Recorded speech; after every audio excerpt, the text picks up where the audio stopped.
Lee Camp, welcome to Primo NUTMEG. Thank you for having me. I appreciate it. Yeah, I really appreciate you being on the show. You know, I can't think of a better time with Mueller's testimony this past week and what's hopefully the epilogue to the RussiaGate saga. But I just wanted to start off because, you know, this is your first time on my show, and I imagine you, through this whole RussiaGate saga, have been just put through the ringer as far as, you know, working for RT and putting up with this neo-McCarthyism that's happening at the same time. So I don't know if maybe you could just speak to that a little bit. What has it been like the last 3 years, being a comedian, working with the show on RT, and just with this neo-McCarthyist hysteria going on in the background? Well, I can get into specifics of RussiaGate and the Mueller hearing in a moment, but in terms of in general, like, we started Redacted Tonight, my comedy show, like 5 years ago, and when I was deciding, when RT America said to me, do you want to come here and make a show, you know, there wasn't, the new McCarthyism wasn't quite going on. People had said, oh, the hatred of Russia's in the rearview mirror, but there was still, America has had a hatred of Russia forever, and so it wasn't gone. And, you know, in my decision process, I knew that no other network would let me be anti-corporate and anti-war. I mean, you cannot speak out for peace, and I've given many examples on my show and in other interviews before, like Jesse Ventura was paid millions of dollars to not be at MSNBC because they had signed a contract with him and then found out he was against the Iraq War, and they can't have anyone against war on their network. Right. So they paid him money just to not be on air. Phil Donahue, top-rated show at MSNBC, got rid of him because he was anti-war. So you can't be anti-war and be at the major networks, the other major networks. And so I basically came down to the view that, like, we're running out of time, in my opinion. You know, the IPCC says 11 years to the point of no return. The environment, even outside of climate change, is collapsing around us. Insect populations are collapsing. You know, mammals we're in the 6th grade extinction. And I kind of just felt like, how long am I gonna fucking wait around for like some sort of perfect fairy tale network that lets me do this comedy show and lets me go after all the corporate funders and go after the war machine? And so I decided, you know, it was now or never, and I got into it because of that. So when the neo-McCarthyism stuff started and the true censorship, it was like I'd already had the thought process. I'd already gone through it, and yeah, it sucks being maligned as something I'm not, being, you know, told I'm told what to say when I know I'm not. I write all my stuff. Every other comedy show, news comedy show on TV you've ever seen, the person does not write all their stuff. They might write some of it. Some of them are very talented writers, but they don't write all their stuff. They have teams of writers. I write all my stuff. I research all my stuff. I've never been told not to say anything. I've never been told to say anything at RT America. And, you know, I'm there with other amazing, great minds like Chris Hedges, and, you know, Abby Martin was there, and so many others. So that's what it came down to. And the truth is, if you're going to speak against the war machine and against corporate America, and against unfettered capitalism, you're going to be maligned in one way or another. It is the system defending itself, defending profit over all else, defending the exploitation of American citizens every day in every way. And they defend it by going after us, meaning anyone who speaks against it. And if I weren't at RT America, I would still be maligned in a million different ways. I know I have a lot of friends or colleagues or whatever doing awesome shit that are called, you know, Russian agents, called foreign agents, called various names, and they have nothing to do with RT America. So it's like, the fact that I'm there I don't think it changes how I'd be attacked or what I'd be called, you know. So let's get into the Mueller hearings this past week, because again, the entire RussiaGate history has just been one kind of, it's just been blowing up in the neoliberal establishment's face time and time again. And you keep having these bombshells that it keeps kind of fading away or just being rebuffed and disproven. And I think that this was really, you know, the cherry on top of the sundae this past week, with Robert Mueller being just confused, sleepy, like unable to know what's in his own report. I mean, was there anything in particular during his hearing that you found was particularly interesting? I mean, I know most of it was just him saying, please see the report, because he couldn't even remember what was in his report. But 200 times he didn't answer questions. Was there anything in particular during that hearing, any questions that he didn't answer that you thought was particularly interesting? Yeah, our white knight rode into town on a mobile, senior, mobile scooter or whatever they're called, he rode into town not on a horse. He was a guardian senile more than guardian angel. But no, other than just the he seemed very old jokes, what I found impressive, which, through this whole thing, it's been amazing to watch the neoliberals, the Nick resistance kind of just push this crazy crackpot conspiracy just endlessly, and it, like you said, blew up in their faces, and so now they've got to try and find, well, it's obstruction of justice. Okay, did Trump obstruct justice? Of course, that's all he does. That's what he is. He's a con man. Like, he's been a con man since day one. He's spent his whole life obstructing justice, running away from his loans, his debts, taking 1,000 lawsuits he's been in, not paying his taxes. That's all he does. So yes, he obstructed justice. Is there some sort of crazy Russian conspiracy? No, and we've seen that again and again and again. And it's amazing that the two sides of our two political parties, which is one corporate party, it's amazing that they're both saying the opposite things. None of them realize, both are true. RussiaGate is bullshit, and yes, Trump avoided answering all the questions and avoided because he doesn't want people looking into his con man life. So it's like both are true, and you never hear that throughout the whole hearing or the report, of course.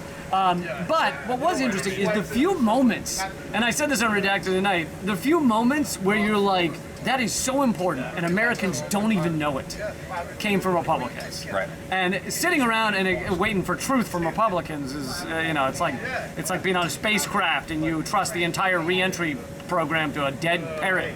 It's idiotic, but... Well, it's because they're the only ones being critical of it, right? They're the only one being rightfully critical of the report. And so here are a couple of the biggest things that everybody should be focusing on. There are basically two real Russian agents that the report says again and again were at the center of this thing. Konstantin Kilimnik and Joseph Mifsud. Now we're finding out Mifsud is likely some sort of intelligence asset or State Department asset because he wasn't charged for lying when everybody to Mueller, when everybody else who lied to Mueller was charged. And he was brought into town in 2017 to speak at a State Department funded event. It seems there's something going on there. Papadopoulos tells a diplomat Russians have dirt on Clinton. Diplomat tells the FBI. What I'm wondering is, who told Papadopoulos? How'd he find out? I can't get into the evidentiary Yes, you can, because you wrote about it. You gave us the answer. Page 192 of the report, you tell us who told him. Joseph Mifsud. Joseph Mifsud's a guy who told Papadopoulos. The mysterious professor who lives in Rome and London, teaches in 2 different universities. This is the guy who told Papadopoulos. He's the guy who starts it all. And when the FBI interviews him, he lies 3 times. And yet you don't charge him with a crime. You charge Rick Gates for false statements. You charge Paul Manafort for false statements. You charge Michael Cohen with false statements. You charge Michael Flynn, a 3-star general, with false statements. But the guy who puts the country through this whole saga, starts it all for 3 years we've lived this now, he lies, and you guys don't charge him. And I'm curious as to why. Well, I can't get into it, and it's obvious, I think, that we can't get into charging decisions. When the FBI interviewed him in February, FBI interviews him in February, when the special counsel's office interviewed Mifsud, did he lie to you guys too? Can't get into that. Did you interview Mifsud? Can't get into that.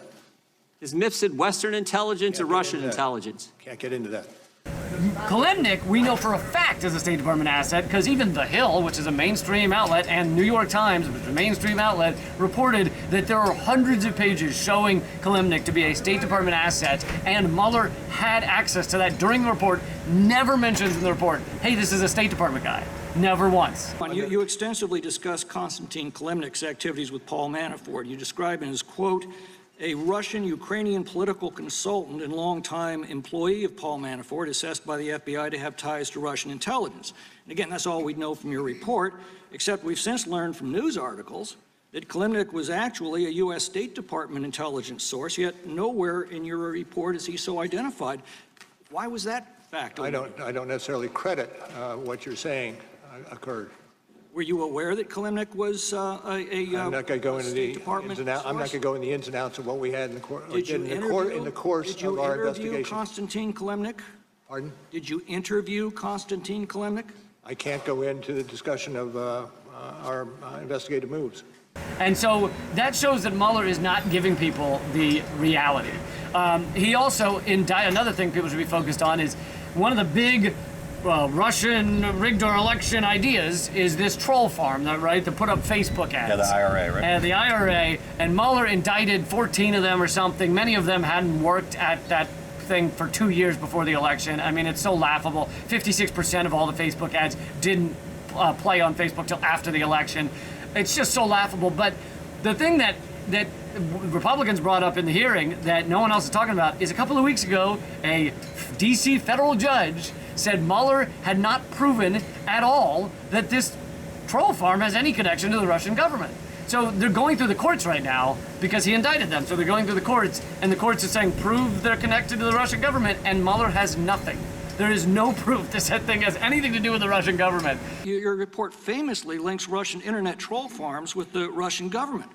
Yet at a hearing on May 28th in the Concord Management IRA prosecution that you initiated, the judge excoriated both you and Mr. Barr for producing no evidence to support this claim. Why did you suggest Russia was responsible for the troll farms when in court you've been unable to produce any evidence to support it? Well, I'm not going to get into that any further than I already have. But you have left the clear impression throughout the country through your report that it was the Russian government behind the troll farms, and yet when you're called upon to provide actual evidence in court, you fail to do so. Well, I would again dispute your characterization of what occurred in that proceeding. In fact, the judge, considered holding prosecutors in criminal contempt. She backed off only after your hastily called press conference the next day in which you retroactively made the distinction between the Russian government and the Russia troll farms. Did your press conference of May 29th have anything to do with the threat to hold your prosecutors in contempt the previous day for publicly misrepresenting the evidence? What was the question? And so these are the things Republicans were bringing up in the hearings that Democrats are just ignoring, and Americans should know. I mean, fine, let Americans make their own decision, but they should know these facts. These are facts, and they're out there. And the New York Times will do one report on Kilimnik being a State Department asset, but they'll never mention it again. So we're here at a Green Party event. You're about to do a stand-up comedy routine as a fundraiser for the Green Party. And I'm trying to interview as many of the Green Party presidential candidates as I can. One of the questions I like to ask them is, why are you even running? Because if you look at what happened to Ralph Nader and to Jill Stein, the way that they were just slandered and libeled in the mainstream media, why would you even want to run? Right. But one of the candidates who I interviewed was Howie Hawkins, and Howie seems to have a more conventional liberal sort of viewpoint on RussiaGate, and that Donald Trump did collude with the Russian government. That's what he said on my show. The media is, they're following this RussiaGate thing, which I think is serious. I think Trump ought to be impeached. I think it's obvious he saw collusion. He did collude, him and his son and his son-in-law, and, it's all over that first volume of the Mueller report. It's all over there. I mean, when people say, oh, it showed no collusion. No, it didn't. It says, Mueller says right away, I didn't talk about collusion. I talked about narrow legal definition of conspiracy. Plus, I can't indict a president, according to this OLC letter in the Justice Department. He just laid out the evidence for prosecutors, which has to be Congress. If he was to be the nominee, or if there was a Green Party nominee who was buying into this RussiaGate hysteria, would they still be worth voting for because they would be more progressive than the Democrats? Or do you think that it's such a big issue that it might be worth looking for some other socialist candidate or somebody else to vote for? I mean, I haven't seen. Honestly, I don't know if it's willfully or maybe I'm just ignorant, but I remain kind of ignorant of Howie Hawkins in terms of like his speeches and things. I haven't seen him speak much at all. I don't know the other candidates running in the Green Party, so I'm ignorant as to his stances on things. I think that obviously you want these candidates to believe and stand for what you or I view as the truth in all matters. I don't know that you're going to find anyone that believes the same things on everything. So I don't want to speak to Howie Hawkins particularly, but I think people should make the decision on whether these things add up. Is he wrong on that, or any candidate wrong on that, and wrong on this, and wrong on this, and wrong on this, and then you're like, maybe there's someone better. I totally think that's how people should do it. Also, in terms of just performing here, it's like the Green Party. I agree with pretty much most of what I hear coming out of the Green Party, but I intentionally stay kind of unaffiliated. I don't endorse anybody. And, I do that so I can keep covering things, not in an unbiased manner, because I view myself as very biased intentionally. Like, I have opinions and I want to show them. And any reporter who claims to be unbiased is full of shit. So it's not unbiased, but it's unattached. I don't want to be viewed as like a affiliate of a candidate or something. So I'm not endorsing any Green Party candidate. I'm not endorsing any Democratic candidate. So I just want to speak my ideas. Hope people start to realize how dire things are and start standing up for these ideas. And obviously, if one of the candidates or someone else has wrong opinions on something, I'd like to sit down and talk to them about it. Something interesting about you that I think makes you stand out a little bit on the left is that you talk about central banking, and I know you've talked about Bitcoin and alternative currencies. Monetary policy used to be a huge thing in the U.S. There used to be whole elections about it. Like the 1896 election was just about monetary policy. Right. And you don't really hear that much anymore, except for maybe from the libertarians and people like Ron Paul. Why do you think that monetary issues are such a big deal? And just overall, what are your thoughts on Bitcoin and cryptocurrencies and alternative currencies? Well, monetary issues are a major deal, and they influence our lives in about 1 million different ways. And it is, in a lot of ways, it is the kind of, it's the fluid that we all swim around in, and if it is rigged against us, it's oppressing us. So, if it's rigged against us, we're swimming around in mud. It influences everything in our lives. And so I think that's why it should be talked about and discussed, and I think you're right, it's not nearly covered enough. There should be debates on the Democratic presidential stage about, MMT, modern monetary theory, or Bitcoin, or the fact that, fractional reserve banking, the fact that our banks can gamble, which is, basically part of what caused the 2008 collapse, that they can gamble with far more than they actually have in their vaults. I mean, they have a tiny percentage of what they put out there in their vaults, and then when it comes time to pay up, what do you know? The people have to bail them out. We turn to good old socialism to actually bail out the banks while the people suffer and millions lose their homes. So, a lot of this comes down to monetary policy. In terms of Bitcoin, I don't claim to be an expert, but I do think that the fact that Bitcoin is outside, or cryptocurrency is outside of a government deciding, what it is, where it goes, things like that. I think decentralized is the term.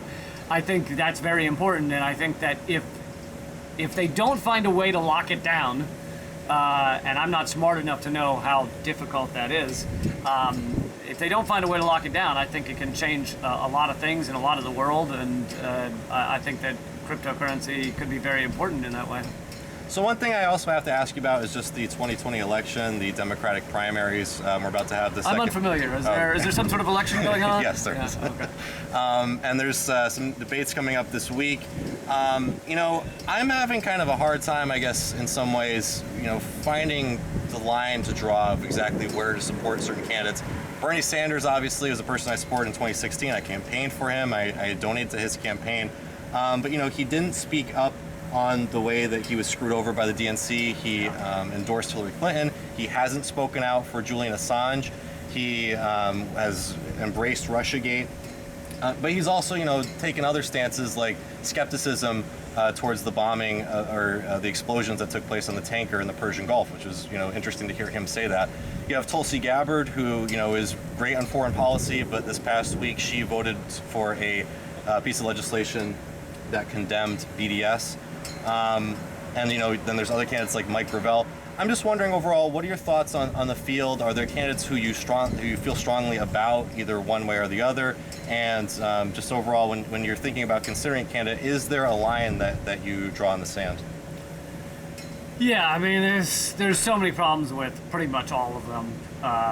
It's like there are certain things, ideas that I want to cheerlead, which is, or prop up with whatever small outlet I have at Redacted Tonight. So I have done segments on something Bernie has said that I feel is important. And I will talk about why it's important and why he's saying something that matters. And same with Tulsi Gabbard. Tulsi on things of military-industrial complex has said some important things, and I will highlight those. But you're right, she's not great on other things.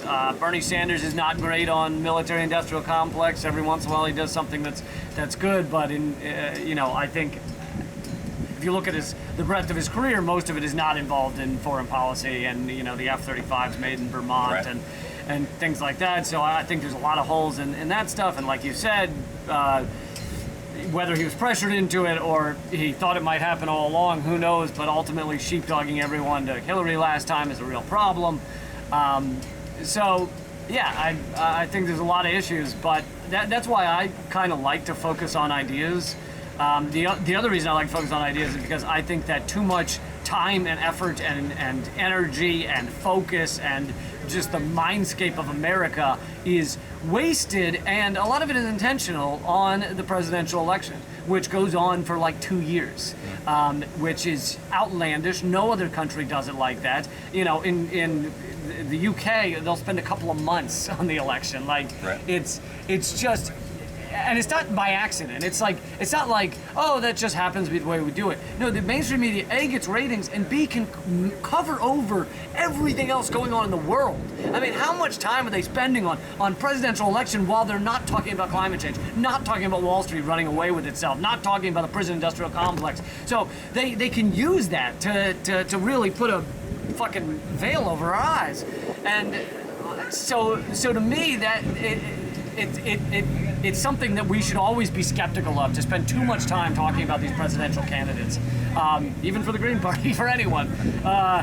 And then the other thing is, I think the president has a lot less power than I think people believe. Because if you look at it, the military-industrial complex is massive and basically, barely even accountable to the president. Trump doesn't know where they're bombing, really. Right. He's not looking at day-to-day bombing plans. He just took the gloves off the military and they're going fucking nuts, and he's like, yeah, whatever. The only time he actually has some say is like in some little, I don't want to call them little, but in some things like North Korea, where he seems to be pushing back against the the military-industrial complex and our constant war stance with North Korea. There's some say there, but I think a lot of the president's power comes down to what he says out in the open, which is why Trump seems more powerful than like Obama, because Obama was behind the scenes, not speaking publicly that often. And if he really wanted to, Obama could have made the entire discussion in this country about ending the prison-industrial complex, ending the military-industrial complex, truly getting everybody health care. But he didn't, and so I think that's where the kind of more power of the presidency lies. Whereas, in terms of our foreign policy, we and I were talking this before we started filming, that the new budget for the Pentagon is $1.48 trillion over 2 years. That's the stated budget, not the Black Ops budget. Right. And the entire rest of government is $1.3 trillion. So the Pentagon is now bigger, budget-wise, than the entire rest of our government, and it's completely unaccountable to anyone. Congress doesn't know. Congress is not signing off on where they're bombing, what they're doing, where they're putting military bases. It's basically like there's been a soft coup inside the Pentagon to take it over and make it a kind of its own country, and no one's stopping it. So I think there's a lot of ways that we put too much, ideological power in the presidency. So I know you have to run to do this stand-up routine. I just wanted to ask you, I think that you're one of the most important voices out there voicing skepticism. Too kind, man. Thank you. Yeah, and just, opening people's eyes. I'm just wondering, is there certain people that you might recommend, any important voices, either, stand-up comedians or just journalists out there who are opening the eyes of folks and kind of, breaking through this constant wave of propaganda that we have coming from the corporate media 24/7? Oh God, get out a pen. All right, I'm gonna give you about 1,300 names. No, some off the top of my head: Abby Martin, Empire Files; Max Blumenthal, Gray Zone Project; Dan Cohen; Ben Norton; Aaron Mate; Mint Press Media; Popular Resistance; Kevin Zeese and Margaret Flowers, who are here tonight. They have a whole Popular Resistance network, with my podcast, Common Censored, is on their network. So we work together in that way. Black Agenda Report. Ajamu Baraka is here tonight, who writes for Black Agenda Report. Yeah, they're out there. They're just, heavily suppressed. Basically, take every outlet that the mainstream media has tried to tell you is somehow connected to Russia, and those are the ones you should listen to, because they're being maligned for a reason. And by the way, I think everything I just mentioned, basically, has no connection even to RT America, to any of it. But they are maligned as, either Assad apologists, Russian agents, because they stand up against war and against, unfettered capitalism, against the exploitation of the American people. And that is not what our current system stands for. And so when someone does that, the white blood cells encircle them and try and beat them down. And, there's tons of names I didn't mention. Chris Hedges, of course. John Perkins had some books that really woke me up. Confessions of an Economic Hitman, I think, is a good place to start for a lot of people that didn't do that. You and I were talking about Noam Chomsky earlier, of course. It's great that he's still going. So. Yeah, that benchmark of being maligned as a Russian agent, that's what I'm looking for as my standard for success. I know. Once you get there, you're doing something right. Yeah. By the way, I do have a recommendation. I think you should show a clip more often of Adam Schiff. He was on RT around 2013 talking about I think I saw that photo. Transparency for FISA courts, and I think you should probably show that clip more often on your show. I got to find that clip. That's a good point. Well, I think they'll have the cumulative impact of making the FISA court much more transparent, so the American people can understand what's being done in their name, in the name of national security, so that we can have a more informed debate over the balance between privacy and security. But thank you very much, Lee. I appreciate being on the show. I appreciate you helping out the Green Party here, and hopefully can have you back on the show at some point in the future. I appreciate that. I would love everyone who's never heard of me to check out leecamp.com, and my new comedy special is at leecampcomedyspecial.com, and you can watch first 10 minutes for free over there, so you can go check it out. Awesome. Thanks again. Really appreciate it.